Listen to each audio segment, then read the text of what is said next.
Hello to all my dear students. बच्चों, आज हम लोग यहाँ पर एनिमल फिजियोलॉजी के अंतर्गत एक मोस्ट इम्पॉर्टेंट टॉपिक के बारे में डिस्कस कर रहे थे, जिसका नाम है डाइजेस्टिव सिस्टम। बराबर।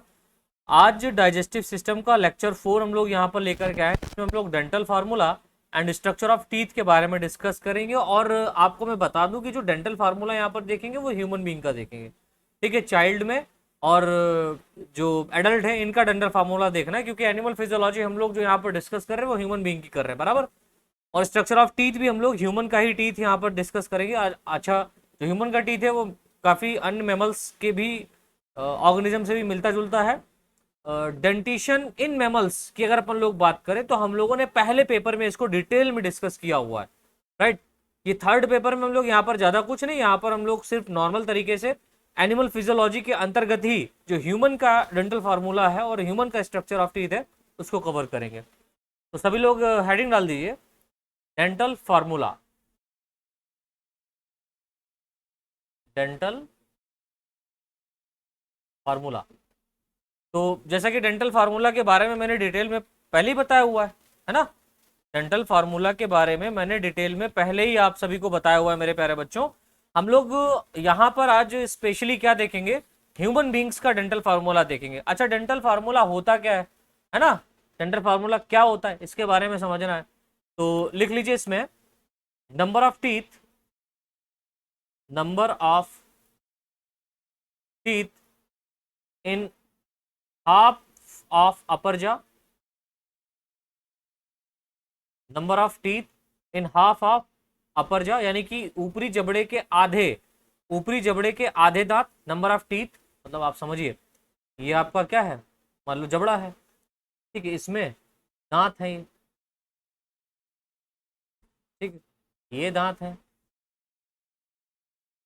अब यहाँ पर हाफ ऑफ यानी ये वाला भाग, आधा पोर्शन ये, आधा पोर्शन ये, तो आधा अपर जा और आधा लोअर जा, ठीक है, upon number of teeth in half of lower जा इनटू 2। ये एक फार्मूला है कि हम जब भी दांतों का विन्यास, सॉरी, दांतों का फार्मूला देखेंगे, डेंटल फार्मूला देखेंगे, तो उसमें हमको उसे प्राप्त करने के लिए इस एक फार्मूले को याद रखना है कि number of teeth in half of lower जा, यानी आधे जबड़े में, ऊपरी आधे जबड़े में कितने दांत हैं और निचले आधे जबड़े में कितने दांत हैं। इनको आधा है ना, हाफ है, हाफ है, हाफ है, तो जितने इधर होंगे उतने इधर भी होंगे। तो ऊपरी पूरे जबड़े में तो इंटू 2 कर दिया गया। मान लो अगर इस वाले जबड़े में, ऊपरी जबड़े में 6 इधर है, 6 इधर है, 6 दांत ऊपर है और 6 दांत नीचे, तो ऊपर 6 एक साइड में है ना, तो 6 इधर भी होंगे। तो अगर हम मल्टीप्लाई कर देंगे 2 से तो कितना हो जाएगा, 6 दूनी 12, तो 12 दांत ऊपरी जबड़े में, 12 दांत नीचे जबड़े, मतलब एक, हम क्या कर रहे हैं, आपको एक आइडिया दे रहे हैं। 12 दांत नहीं होते, टोटल 32 दांत होते हैं एडल्ट में, और बच्चों में 20 होते हैं, राइट। तो हाफ पोर्शन इसका, हाफ पोर्शन इस जबड़े का, हाफ पोर्शन ये, हाफ पोर्शन ये, तो हाफ हाफ हम क्या करेंगे, टीथ का फार्मूला निकालेंगे, ठीक है। तो अगर हम लोग ह्यूमन एडल्ट की बात करें, ह्यूमन एडल्ट की बात करें, देखो बच्चों डिटेल में हम लोग इसको पढ़ चुके थे, ठीक है। डेंटल फार्मूला को भी देखा था, दांतों के प्रकार के बारे में भी हमने देखा था, स्ट्रक्चर ऑफ टीथ यहाँ पर हम देख ही लेंगे, वो भी मैंने वहाँ पर स्पेशली पढ़ाया हुआ है डिटेल्ड में। यहाँ पर भी मैं उसी तरीके से डिटेल में पढ़ाऊंगा, ठीक है। और यहाँ पर जो एक पहले पेपर में मैंने आपको बताया था, जो चिक टीथ होते हैं, दूध के दांत जो होते हैं, कपोल दांत होते हैं, कितने प्रकार से होते हैं, उनके बारे में भी मैंने वहाँ पर आपको डिटेल में पढ़ाया हुआ है। तो यहाँ पर सिर्फ ह्यूमन फिजियोलॉजी से रिलेटेड चल रहा है, तो एडल्ट के अंदर ह्यूमन है ना, ह्यूमन एडल्ट में कितने दांत होते हैं। तो इन ह्यूमन या इन एडल्ट, इन ह्यूमन की बात करें तो 21 23 बटा 21 23 गुणा 2 इक्वल टू 32। सर कैसे हो गए, देखो इसका मल्टीप्लाई करो यहाँ, तो 4 2 4 6 अपान 4 2 4 6। अगर आप इसको कैरी करेंगे तो ये कितने हो जाएंगे, 16, और ये कितने हो जाएंगे, 16। तो 16 और 16 कितने हो जाते हैं, प्लस कर दो, 16 16 32। 32 दांत कहाँ हो गया, एडल्ट। अगर वहीं हम लोग ह्यूमन चाइल्ड की बात करें, ये तो आपको रटना पड़ेगा। ठीक है, तो यहाँ पर 2102 बटे 2102 गुणा 2 तो कितना हो जाएगा 4, 2, इसका कोई मतलब ही नहीं, और 4, 4204 और 4204 बराबर कितना हो जाएगा, क्योंकि इसका मल्टीप्लाई किया, और कितना हो जाएगा, ये हो जाएगा कितना 10 और ये हो जाएगा 10, इन दोनों को प्लस कर दो हो जाएंगे 20। तो एडल्ट के अंदर 32 दांत होते हैं और बच्चों के अंदर 20 दांत होते हैं। कितने होते हैं 20। अगर एडल्ट की बात करें तो यहाँ पर इंसीजर की अगर अपन लोग बात करें तो इंसीजर 2/2, कैनाइन 1/1, प्रीमोलर 2/2 और मोलार टीथ 3/3। तो बराबर कितने हो जाएंगे, अच्छा इनटू 2 = 32। चाइल्ड की बात करें तो इसमें इंसीजर सेम रहता है 2/2, ठीक है। कैनाइन की बात करें तो कैनाइन 1/1 है। प्रीमोलर की बात करें तो प्रीमोलर टीथ यहां पर एब्सेंट होते हैं, ठीक है, कहां चाइल्ड में नहीं होते हैं। और मोलार टीथ की बात करें तो इनकी भी संख्या कम होती है और 2-2 होते हैं। ये कितने होते हैं 2-2 टीथ होते हैं। तो इंटू 2 अगर आप जब करेंगे तो इक्वल टू आपका 20 टीथ यहाँ पर बनेगा जाकर के, 20 दांत आपके यहाँ पर होंगे। तो चाइल्ड के अंदर 20 दांत होते हैं और एडल्ट में कितने होते हैं 32। चाइल्ड में कौन कौन से दांत एब्सेंट होते हैं, तो आप कहेंगे सर प्रीमोलर और मोलर। मोलर का एक दांत, मोलर का एक एक दांत एब्सेंट होगा, मतलब हाफ जबड़े में, ऊपरी एक हाफ जबड़े में एक, निचले हाफ जबड़े में एक, यानी 2 दांत ऊपर एब्सेंट होगा 2 दांत नीचे, बराबर। तो 4 दांत एब्सेंट होते हैं मोलर, और प्री मोलर का तो पता ही नहीं है, वो होते ही नहीं है, ठीक है, ये एब्सेंट होते हैं बच्चों में क्योंकि वो दूध पीते हैं ना, इस वजह से। चलिए, इसके बाद में हमारा है स्ट्रक्चर ऑफ टीथ। हेडिंग डाल दो, स्ट्रक्चर ऑफ टीथ, दांत की संरचना, ये इंपॉर्टेंट है भाई।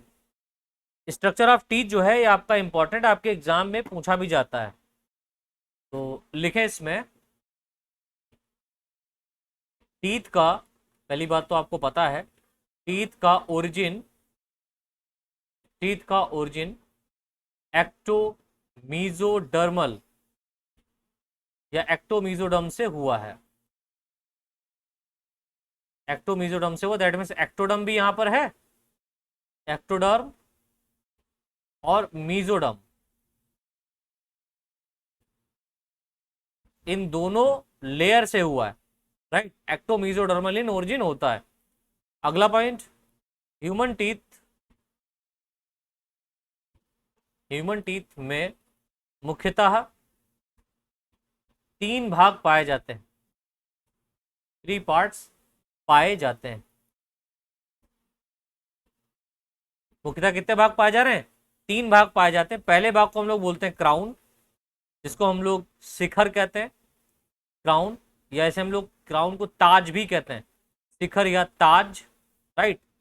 दूसरा है नेक, जिसको हम लोग ग्रीवा के नाम से जानते हैं, और तीसरा है रूट, ठीक है, इसको हम लोग मूल के नाम से जानते हैं। रूट मतलब मूल, जड़। तो 3 भाग इसमें पाए जाते हैं। अगर हम यहाँ पर एज ए डायग्राम बताएं तो ये हमारा टीथ है और ये इसके भाग पाए जा रहे हैं। तो ये वाला जो पोर्शन है that is called crown, and this is a neck, and this part is root. 3 भाग यहाँ पर आपको देखने को मिल रहे हैं। तो पहला क्राउन हो गया, दूसरा नेक हो गया, तीसरा रूट हो गया। तो ये 3 भाग आपको देखने को मिल रहे हैं, बराबर। चलिए, अब यहां पर क्राउन वाला पोर्शन कैसा है, तो हेडिंग डाल दो क्राउन। लिखो इसमें गम के यानी जबड़े के बाहर की ओर अरेंज रहता है, जबड़े के बाहर की ओर अरेंज भाग होता है। जब सॉरी जबड़ा नहीं, गम मसूड़ों के बाहर, ठीक है, मसूड़ों के बाहर की ओर ये अरेंज होता है, यानी ये जो, ये तो जबड़ा ये हो गया, ये है ना, और ये मसूड़े हो गए आपके, ये जिसमें दांत अरेंज है। तो मसूड़ों के बाहर की ओर ये वाला पोर्शन, जितना व्हाइट व्हाइट कलर का आपको अपने दांत, जब दांत निकालते ना ही करके हंसते, तो दिखाई देता है व्हाइट कलर का पोर्शन, यही कहलाता है क्या, क्राउन। इसके ऊपर इनेमल की कवरिंग होती है। दूसरा पोर्शन है नेक, ग्रीवा। इसका क्या खास बात है, तो यह भाग मसूड़ों के अंदर का गम में अरेंज रहता है, गम में अरेंज रहता है, ठीक है। और इसके बाद में आपका आता है क्या, रूट। तो रूट वाला क्या है, रूट गम में होता है लेकिन कहां पर, बोनी सॉकेट में। यह जॉ, समझिए ये गम में है और ये जॉ में है। मतलब गम कहने का मतलब वो वाला गम नहीं कि उसका गम दे गया उसको, वो वाला नहीं। गम कहने का मतलब मसूड़े, ये मसूड़ों के अंदर वाला भाग है, ये मसूड़ों के बाहर वाला भाग है, और ये मसूड़ों के अंदर और भी अंदर अगर आप जाए तो जॉ के अंदर जबड़ों में अटैच है ये, किसमें, जबड़ों में। तो यह जॉ में धसा रहता है, धसा हुआ भाग होता है, इसीलिए काफी मजबूत होता है। ये कैसा होता है, मजबूत होता है, ठीक है। अब यहाँ पर एक खास बात है, उसका नाम है इनेमल। अब कुछ पार्ट है, उन पार्ट्स को हम लोग डिटेल में डिस्कस करेंगे। जैसे कि टीथ में और भी भाग होते हैं, जैसे आप देखेंगे यहाँ पर इनेमल पाया जाता है, डेंटाइन पाया जाता है, पल्प कैविटी पाया जाता है, सीमेंटम सेल्स पाई जाती हैं। तो ये जो सेल्स हैं या स्ट्रक्चर से ये कैसे हैं, तो अगर हम टीथ ऑफ सेल की बात करें तो आप ये देखिए, यहाँ पर ये वाला पोर्शन क्राउन है, राइट, ये वाला रूट का है, और ये वाला जो रीजन है, ये वाला, ये नेक वाला रीजन है, इसका है नेक रीजन है। आप देखिए जो क्राउन वाला भाग है, इस क्राउन वाले के ऊपर, ये जो क्राउन वाला पोर्शन है, इसके ऊपर ये व्हाइट कलर है। इस व्हाइट कलर के स्ट्रक्चर को हम लोग क्या बोलते हैं, इनेमल बोलते हैं। इनेमल के ठीक नीचे आपका डेंटाइन वाला पोर्शन पाया जाता है, और डेंटाइन के ठीक नीचे आपको पल्प देखने को मिलता है। क्या देखने को मिलता है, पल्प। और ये गम है जिसको जिंगिवा के नाम से भी जाना जाता है, ठीक है। और ये पल्प है। पल्प आप देखें यहाँ पर गम के अंदर सीमेंटम का एक लेयर पाया जा रहा है, और ये सीमेंटम लेयर क्या करता है, टीथ को गम से जोड़ने का काम करता है। और यहाँ पर आप देख रहे हैं कि ये वाला पोर्शन, ये पल्प कैविटी, ये पल्प है तो ये वाली क्या है, पल्प कैविटी है आपकी। ये पल्प कैविटी पाई जाती है, और इस पल्प कैविटी के अंदर बहुत सारे स्ट्रक्चर्स जाते हैं, जैसे ब्लड वेसल्स यहाँ पर जाता है, ठीक है। और इसमें नर्व सेल्स जाती हैं, ब्लड वेसल्स जा रही है, नर्व सेल्स जा रही हैं, क्योंकि इसको भोजन चाहिए, खाना पानी चाहिए। और नर्व इम्पल्स इसलिए जा रहे हैं, नर्व सेल्स इसलिए जा रही हैं क्योंकि दांतों में आप देखते हैं जब इनेमल हट जाता है तो डेंटाइन में जब वो पानी लगता है जाकर के, तो बड़ा सेंसिटिविटी, बहुत तेजी से झंझनाहट होती है लोगों को, है ना। तो इसी के कारण होते हैं, और वो सेंसेशन हमको किसके कारण पता चलता है, नर्व्स के कारण पता चलता है। तो इन्हीं को ही डिटेल में डिस्कस करना है। तो पहला हमारा भाग रहेगा इनेमल। इनेमल क्या है, इसके बारे में समझना है, ठीक है। इस पे बहुत सारे ऑब्जेक्टिव क्वेश्चन भी आपके बनते हैं, तो लिख लीजिए, यह टीथ का क्राउन इनेमल के द्वारा, यह टीथ का क्राउन, या टीथ का क्राउन ऐसे लिख लें, टीथ का क्राउन इनेमल के द्वारा घिरा रहता है, इनेमल के द्वारा घिरा रहता है, ठीक है। यह टीथ का कैसा पोर्शन होता है, तो व्हाइट पोर्शन होता है। यह टीथ का व्हाइट पार्ट होता है, सफेद भाग होता है। किसी किसी के पीले हो जाते हैं तो वो पेस्ट अच्छे से नहीं करते, राइट, और कोई बात नहीं है। इसका ओरिजिन, हाँ अब ये इंपॉर्टेंट है, इसका ओरिजिन किससे हुआ है, एक्टोडर्म लेयर से हुआ है।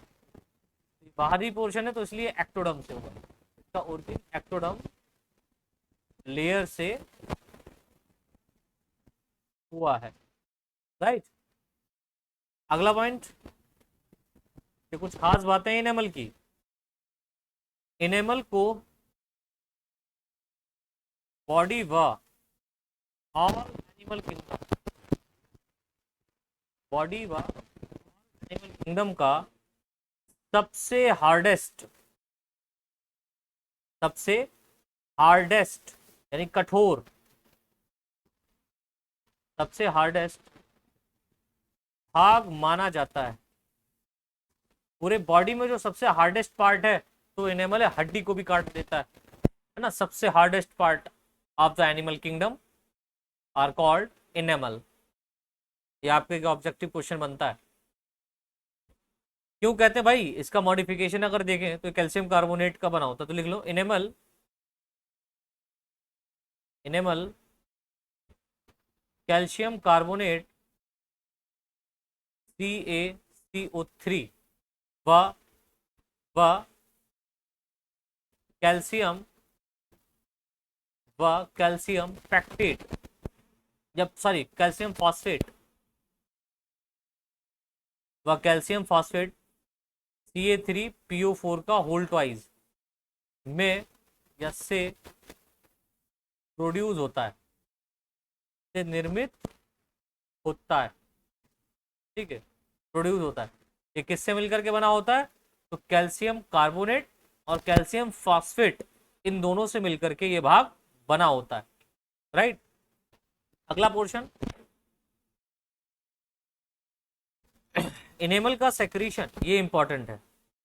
एनिमल का सेक्रीशन होता किससे भाई, तो एनिमल का सेक्रीशन अमीलोब्लास्ट सेल, एनिमल का सेक्रीशन अमीलोब्लास्ट सेल जो डेंटाइन के लेयर पर पाई जाती है या मेम्ब्रेन पर पाई जाती है, तो एनिमल का सेक्रीशन अमीलोब्लास्ट सेल के द्वारा होता है, अमीलोब्लास्ट सेल के द्वारा होता है। अगला पॉइंट, एनिमल के प्रॉपर डेवलपमेंट, बच्चों इस प्लेटफॉर्म के ऊपर कुछ भी छोड़ेंगे नहीं हम लोग। सुमित्रणा बीएससी क्लासेस के ऊपर जितना भी बीएससी से रिलेटेड अब मटेरियल आपको मिलने वाला है वो सारा का सारा डिटेल में मिलेगा, क्योंकि यहाँ पर मैं अब आप लोगों को रिकॉर्डिंग प्रोवाइड कर रहा हूँ और रिकॉर्डिंग में सारा मटेरियल मैं अपलोड कर दूंगा आपके एग्जाम के पॉइंट ऑफ व्यू से, जितना भी है और उससे भी एक्स्ट्रा ऑर्डिनरी, ठीक है। एनिमल के प्रॉपर डेवलपमेंट, आप इससे अपनी तैयारी कर सकते हैं ऑब्जेक्टिव पॉइंट ऑफ क्वेश्चन की भी मैं बताता चलता हूँ। ये जितने भी पॉइंट वाइज पॉइंट पे लिखा रहा हूँ ये सारा ऑब्जेक्टिव क्वेश्चन आपका है, और अगर आपका थ्योरेटिकल पोर्शन आ जाए तो भी आप इसी तरीके से लिख सकते हो, नंबर दोनों में मिलेंगे बाय गॉड। तो लिखा एनिमल के प्रॉपर डेवलपमेंट के लिए, प्रॉपर डेवलपमेंट के लिए फ्लोरोरिन, फ्लोरोरिन ये एक प्रकार का सब्सटेंस होता है। फ्लोरोरिन प्रॉपर डेवलपमेंट के लिए फ्लोरोरिन उचित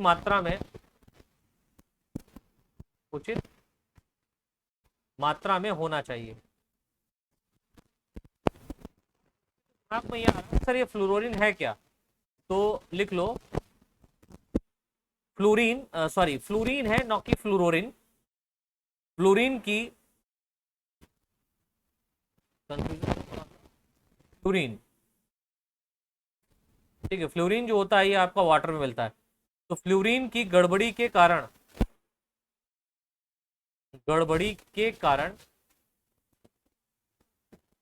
दांतों के इनेमल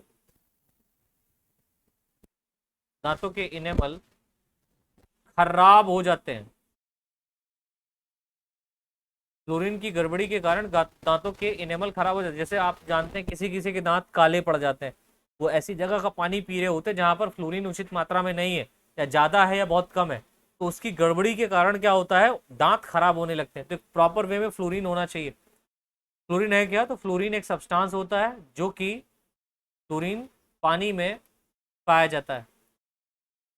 इसीलिए लोग क्या करते हैं, एक्वागार्ड लगाते हैं कि भैया हमारे यहाँ जो है ना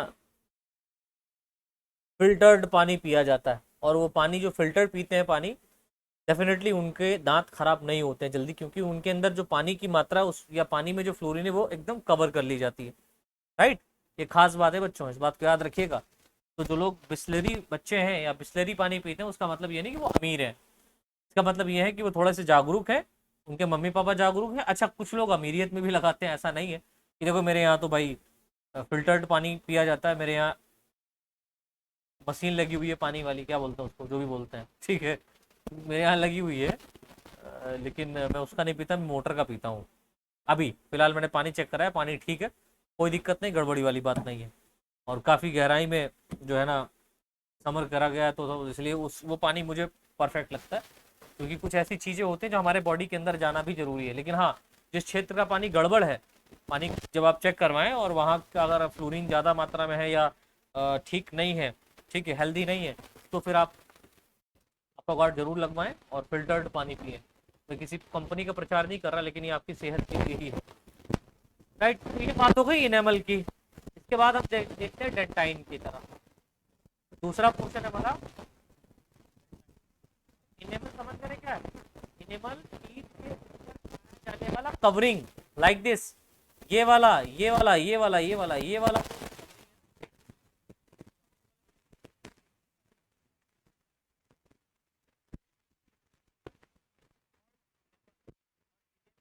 हटाएं तो क्या मिलेगा? डेंटाइन, येलो कलर का डेंटाइन पोर्शन होता है। लिखो इसके अंतर्गत क्या है भाई डेंटाइन, तो लिखो यह टीथ का, यह टीथ की ग्रोथ के लिए मुख्य होता है या इंपॉर्टेंट होता है, या टीथ की ग्रोथ के लिए इंपॉर्टेंट होता है। डेंटाइन, डेंटाइन का सेक्रीशन इंपॉर्टेंट है। डेंटाइन का सेक्रीशन जब तक होता है, जब तक होता रहता है, डेंटाइन का सेक्रीशन जब तक होता रहता है, तब तक दांतों की ग्रोथ, दांतों की ग्रोथ होती रहती है। डेंटाइन का सेक्रेशन जब तक होता रहता है, तब तक दांतों की ग्रोथ होती रहती है, और डेंटाइन सेक्रेशन बंद, दांत की ग्रोथ खत्म। ठीक है, तो हेल्दी रखने के लिए उसको स्वस्थ रखें, अपने आप को स्वस्थ रखें। डेंटाइन का, डेंटाइन का सेक्रीशन रुक जाने पर, डेंटाइन का सेक्रीशन रुक जाने पर क्या होगा भाई? रुक जाने पर दांतों की ग्रोथ भी रुक जाती है। टीथ की ग्रोथ भी रुक जाती है। राइट, अगला पॉइंट, डेंटाइन का सेक्रीशन, डेंटाइन का सेक्रीशन ओडोंटोब्लास्ट, ओडोंटोब्लास्ट कोशिकाओं, सेल के द्वारा होता है, के द्वारा होता है। तो ये आपका इंपॉर्टेंट है। जैसे कि इनेमल का सेक्रीशन किससे होता है? इनेमल का सेक्रीशन मैंने आपको बताया, यहाँ पर देखिए, इनेमल का जो सेक्रीशन आपका होता है वो अमीलोब्लास्ट सेल से होता है। किससे होता है? इनेमल का सेक्रीशन अमीलोब्लास्ट सेल से होता है, और डेंटाइन का सेक्रीशन किससे होता है? ओडोंटोब्लास्ट सेल से होता है। तो ये दोनों पॉइंट आप याद रखिएगा।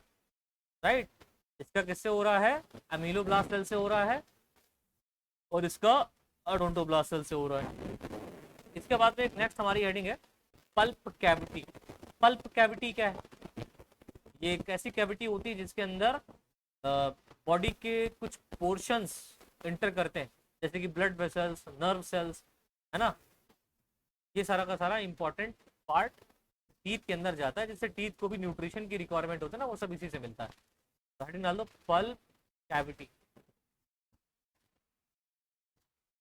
क्या है पल्प कैविटी भाई? देखो, यह टीथ की कैविटी होती है, यह टीथ की कैविटी होती है जो टीथ को न्यूट्रिशन, जो टीथ को न्यूट्रिशन देने का कार्य करती है, देने का कार्य करती है। दूसरा पॉइंट, इस कैविटी, इस कैविटी को कवर्ड किए हुए, इस कैविटी को कवर्ड किए हुए ओडोंटोब्लास्ट सेल्स ऑडोंटोब्लास्ट सेल से निर्मित प्रोड्यूस ऑडोंटोब्लास्ट लेयर, ऑडोंटोब्लास्ट लेयर यानी कि भित्ति, ऑडोंटोब्लास्ट लेयर पाई जाती है, पाई जाती है। यानी कि ये जो कैविटी पाई जा रही है ना, पल्प कैविटी, इस पल्प कैविटी की ऑडोंटोब्लास्ट लेयर क्या होती है, घेरे रहती है। तो यहाँ पर आप देख रहे हैं जो पल्प कैविटी है, इस पल्प कैविटी को यहाँ पर ये देखो, ये वाली, ये रीजन, ये वाला रीजन, ये, तो ये जो लेयर है इसे हम लोग बोलते हैं ऑडोंटोब्लास्ट लेयर। क्या बोलते हैं? ऑडोंटोब्लास्ट लेयर। और ये ऑडोंटोब्लास्ट लेयर क्या करे रहती है, इसको घेरे रहती है चारों तरफ से, राइट, पाई जाती है। ठीक है, अगला पॉइंट, इस कैविटी के आधार पर, इस कैविटी के आधार भाग, बेसल पार्ट, इस कैविटी के आधार भाग पर एपिकल फोरामेन पाया जाता है, एपिकल फोरामेन पाया जाता है। अगला पॉइंट, अब इस एपिकल फोरामेन से, भाई एपिकल फोरामेन क्या है मैं आपको बताता हूं, ये वाला। तो यहाँ पर ये वाला पोर्शन, ये वाला जो पोर्शन है that is called apical foramen. Foramen मतलब होता है क्या बायोलॉजिकल भाषा में, छिद्र। तो पाया जा रहा है एपिकल फोरामेन। और इस एपिकल फोरामेन से देखो ये सारा का सारा नर्व नेट वगैरह सब क्या है, इंटर किया हुआ है। ठीक है, सारा का सारा स्ट्रक्चर यहाँ पे पल्प कैविटी के अंदर जा रहा है, पल्प कैविटी के अंदर जा रहा है ये राइट। तो लिखे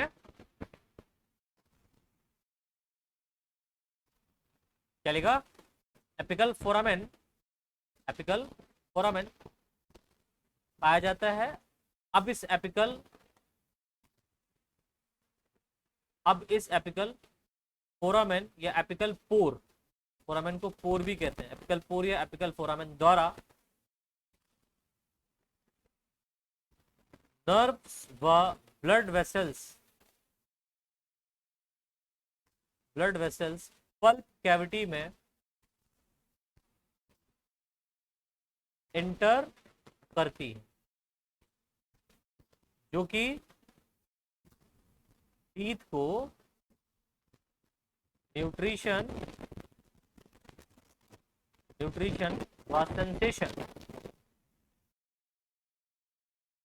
व सेंसेशन प्रोवाइड करती हैं, न्यूट्रिशन व सेंसेशन को क्या करती है, प्रोवाइड कराती है। इसके बाद में एक और लेयर पाई जाती है जिसको हम लोग बोलते हैं cementum cells, cementocyte cells, cementocyte cells. Cementocyte cells क्या होती है, लिख लो, यह सेल्स बोनी सॉकेट,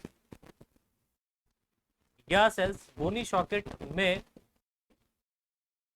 टीथ के रूट में, टीथ के रूट के चारों ओर पाई जाती है, टीथ के रूट के चारों ओर पाई जाती है। इन सेल्स के द्वारा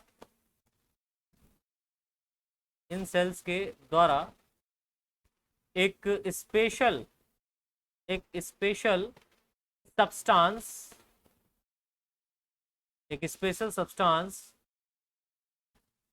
सेक्रीट होता है, जिसे सीमेंट कहते हैं। ये वाली सीमेंट नहीं, एसीसी वाली नहीं, ठीक है, सीमेंट कहते हैं। ये यहाँ पर ये सीमेंट दांत को जोड़ने का काम करेगी बोनी सॉकेट से, सीमेंट कहते हैं। जो कि यह सीमेंट, जो कि यह रूट के, जो कि यह रूट के चारों ओर, यह रूट के चारों ओर सीमेंटम लेयर, सीमेंटम लेयर जो कि यह रूट के चारों ओर सीमेंटम लेयर को प्रोड्यूस करती है। रूट के चारों ओर, यानी टीथ का जो रूट है उसके चारों ओर, राइट। अगला पॉइंट, सीमेंटम लेयर के चारों ओर, या सीमेंटम लेयर के चारों ओर टीथ बोनी सॉकेट में फिक्स्ड रहते हैं। तो सीमेंटम लेयर के चारों ओर जो टीथ होते हैं वो बोनी सॉकेट में क्या होते हैं, फिक्स रहते हैं।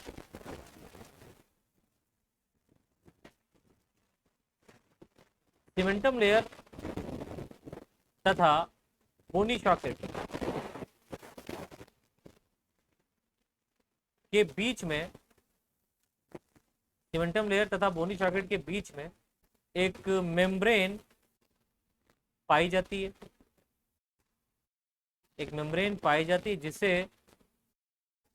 जिसे पेरियोडोंटल मेम्ब्रेन कहते हैं। जिसे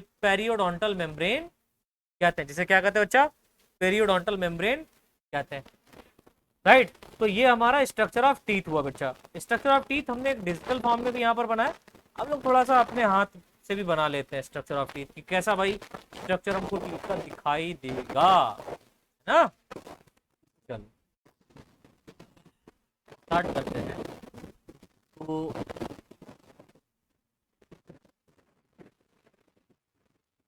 एक टीथ है, मान लिया टीथ है।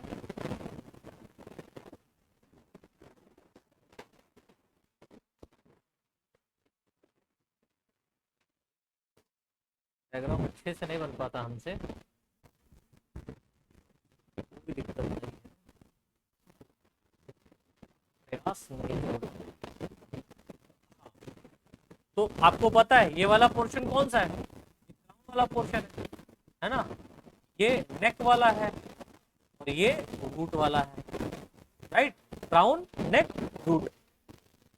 क्राउन में आपको पता है कि जो व्हाइट कलर का इस तरीके से कवरिंग रहता है like this, that is called enamel. क्या बोलते हैं इसको, इनेमल बोलते हैं।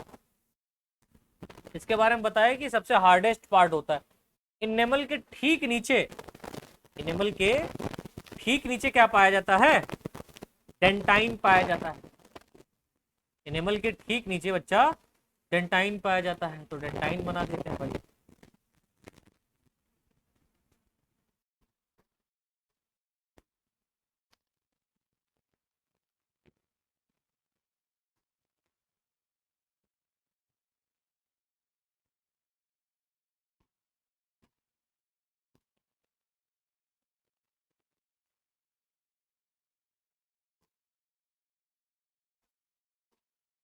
ये लो डेंटाइन बन गया। इनेमल के ठीक नीचे ये वाला पोर्शन क्या है,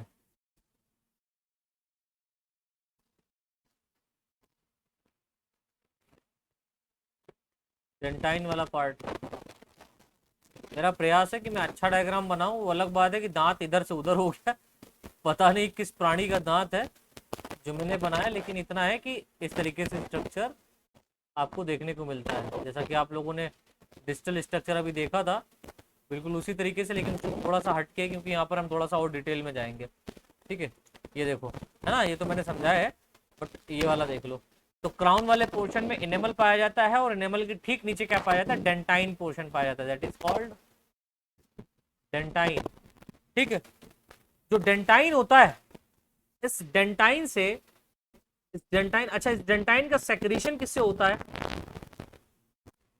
ना।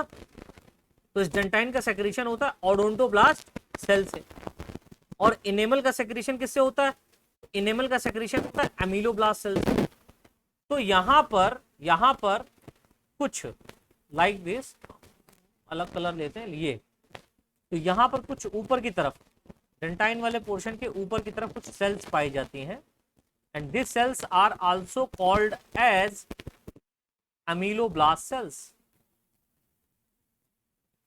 and these cells are also called as ameloblast cells, right?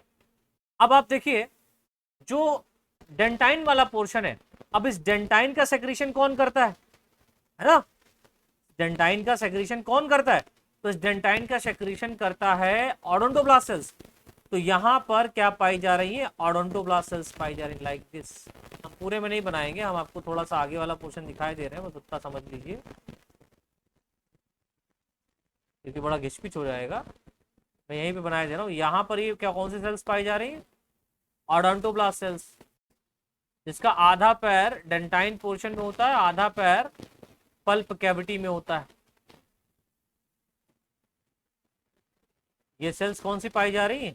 Odontoblast sales.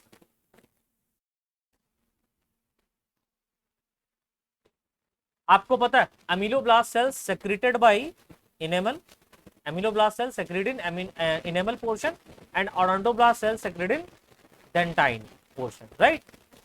अब आप देखें कि इसके ठीक नीचे एक कैविटी पाई जा रही है, and this cavity are also called as pulp cavity. क्या बोलते हैं इसको? Pulp cavity. और यहां पर एक पोर पाया जाता है जिसको हम लोग एपिकल पोर कहते हैं, एपिकल पोर या फोरामेन, जिससे मैंने बताया बहुत सारा क्या जाता है, स्ट्रक्चर अंदर की ओर इंटर करता है। तो इसके अंदर ब्लड वेसल्स इंटर करता है, like this. Blood vessels enter किया है ना, ये क्या है? Blood vessels. This is are also called as blood vessels. Blood vessels के साथ साथ यहां पर नर्व सेल्स भी इंटर करती हैं, like this, and this is nerve cells. This is, मैं कलर्ड बाय कलर्ड जिस कलर से बना रहा हूं उसी कलर से लिख रहा हूं जिससे आपको दिक्कत ना हो। नर्व सेल्स पाई जा रही, ब्लड वेसल्स पाई जा रही है। ब्लड वेसल्स में आर्टरी है ना, वेन, कैपिलरीज, ये सब जा करके अंदर पहुंचेगा। और क्या है? नर्व सेल्स जा रहा है, जिससे टीथ को न्यूट्रिशन भी मिलेगा, और इसके साथ साथ न्यूट्रिशन के साथ साथ आप यहां पर देखेंगे कि इसको सेंसेशन भी प्राप्त होता है। अब टीथ के बाहर आ जाते हैं, तो आपको पता है कि जो नेक वाला रीजन है ये गम के द्वारा क्या रहता है? घिरा रहता है, दैट इज गम, राइट। और ये वाला जो पोर्शन है पूरा, ये बोनी सॉकेट में अरेंज रहता है, लाइक दिस। इस तरीके से क्या पाया जा रहा है? बोनी सॉकेट पाया जा रहा है, और इस बोनी सॉकेट में ये अरेंज है। और इस बोनी सॉकेट में भी एक खास बात है कि टीथ के चारों ओर स्पेशल सेल्स पाई जाती हैं, लाइक दिस। टीथ के चारों ओर एक स्पेशल सेल्स पाई जाती हैं, and this cells are also called as cementocyte cells या सीमेंटोसाइट। ये क्या है? सीमेंटोसाइट है, दैट इज सीमेंटोसाइट। और जो सीमेंटोसाइट है एक लेयर को प्रोड्यूस करेगी, एक किसको प्रोड्यूस करेगी? लेयर को, and this layer are also called as cementum layer. समझ में आ रहा है बच्चा? नहीं आ रहा दोबारा देख लेना लेक्चर, बहुत इंपॉर्टेंट है। That is called cementum layer. इसे हम लोग क्या बोलते हैं? सीमेंटम लेयर बोलते हैं। सॉरी, सीमेंटम लेयर इसके चारों तरफ होगा, ये लाइक दिस। मैं अलग कलर बना रहा हूं। ये एक लेयर प्रोड्यूस हुआ, and this layer also called as cementum layer. This is a cementum layer. और ये जो यहां पर अटैचमेंट है इसको हम लोग बोलते हैं periodontal membrane. That is periodontal membrane. आया समझ में? नहीं आया? और ये क्या है? ये बोनी सॉकेट है। नहीं आया तो दोबारा से लेक्चर देख लो बेटा, ठीक है। तो ये जो पूरा स्ट्रक्चर है ये किसका है, टीथ का है, और ये थोड़ा सा सेल्फ मेड है, हम लोगों ने खुद बनाया है, और ये डिजिटल बना हुआ है, तो उतना अच्छा यहाँ पर नहीं दिया हुआ है। अधिक समझने के लिए आप डायग्राम इस तरीके से बना सकते हो, लेकिन अच्छा समझने के लिए आप यहाँ पर आओ, क्योंकि बहुत सारी चीजें यहाँ पर नहीं बताई गई हैं, बट मैंने यहाँ पर बना दिया। ये देखो, प्रीडोंटल लिगामेंट्स, लिगामेंट को या मेम्ब्रेन को, बात एक ही होती है, लिगामेंट्स को या मेम्ब्रेन। प्रीडोंटल लिगामेंट ये क्या करेगा, इसको आसानी से जोड़ने का काम करता है, प्रीडोंटल लिगामेंट्स, राइट। यहीं पर डेंटाइन से कौन सी सेल पाई जाती है आपकी, सीमेंटोसाइट पाई जाती है, जो कि सीमेंटम लेयर प्रोड्यूस करती है, और cementum layer and bony socket आपस में प्रीडोंटल लिगामेंट या प्रीडोंटल मेम्ब्रेन के द्वारा टाइटली हेल्ड रहती है, जिससे दांत हिलते नहीं है, और आप दुनिया की सारी चीज खा सकते हैं इससे ज्यादा हार्ड सब्सटेंस छोड़ करके। तो अगर हम बात करें अपने बॉडी के अंदर सबसे ज्यादा कठोर भाग की, तो इनेमल होता है, जो टीथ के ऊपर भाग पाया जाता है। इतना समझ में आया बच्चों? तो ये हमारा था structure of teeth and dental formula. Next lecture हम लोग डाइजेस्टिव सिस्टम से रिलेटेड लेकर के आएंगे, और वो हमारा फेरिंग्स वाला रीजन रहेगा, और भी फेरिंग्स के साथ साथ हम लोग ईसोफेगस और स्टमक को भी वहां पर डिस्कस कर लेंगे। तो आज के लिए इतना ही, धन्यवाद।